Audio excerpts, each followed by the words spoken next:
Bonjour, aujourd'hui je viens vous parler d'un sujet qui me tient particulièrement à cœur puisqu'il concerne mon métier de coiffeuse. Nous connaissons tous aujourd'hui la nocivité des pesticides, des produits ultra transformés, dont plusieurs travaux ont déjà établi un lien entre leur consommation et des maladies métaboliques ou encore des cancers. Une nouvelle étude atteste cette fois un lien avec la récurrence de symptômes dépressifs selon l'INSERM. Nous avons tous aussi en mémoire le scandale de l'amiante, dont le premier cas de décès date de 1899. Il aura fallu attendre 1997, soit 100 ans après, pour interdire la fabrication, l'importation et la mise en vente de produits contenant de l'amiante. Mais qu'en est-il des préventions liées aux dangers des cosmétiques ? Très tôt dans mon métier de coiffeuse, j'ai pressenti la dangerosité des produits que nous utilisions.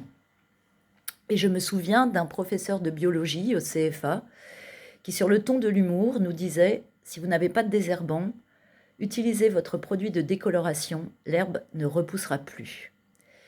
Ce fut ma première interrogation. Puis, au cours de mon parcours professionnel, j'ai vu chez nombre de collègues naître des maladies liées à l'utilisation des produits de coiffure.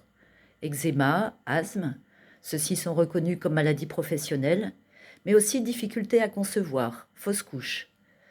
Selon le Centre international de la recherche sur le cancer, le métier de coiffeur est classé comme probablement cancérogène pour l'homme. Ce classement s'explique par l'exposition répétée à une multitude de substances chimiques présentes dans les salons, notamment les colorations d'oxydation, les décolorants, les sprays et certains produits de lissage. Depuis le décret du 3 juin 2015, il est absolument interdit d'affecter les jeunes mineurs à des travaux impliquant la préparation, l'emploi, la manipulation ou l'exposition à des agents chimiques dangereux. Quid de la formation des apprentis dès 16 ans ? Ce qui m'a incité à faire cette vidéo aujourd'hui et à dénoncer ce scandale sanitaire, c'est la lecture d'un témoignage d'une jeune femme qui, suite à 2 lissages brésiliens, uniquement 2, a été empoisonnée à l'acide glyoxylique qui lui a rongé les reins, et de manière irréversible. Reste à savoir quand l'État prendra réellement les mesures nécessaires pour interdire ces produits. Pour rappel, Françoise Bettencourt-Meyer, l'héritière de L'Oréal, est la femme la plus riche du monde, dont la fortune est estimée à 126 milliards de dollars.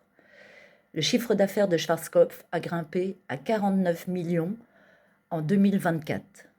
La toute-puissante industrie cosmétique ne sera jamais attaquée. Mais nous avons le pouvoir, en tant que consommateurs et professionnels des métiers de la coiffure et de l'esthétique, d'être acteurs de nos choix. Voilà, c'était mon coup de gueule de ce dimanche matin. N'hésitez pas à partager, cela permettra peut-être des prises de conscience, du moins je l'espère. Protégeons-nous, protégeons nos enfants, protégeons la planète. Merci de m'avoir écouté jusqu'au bout et bon dimanche quand même.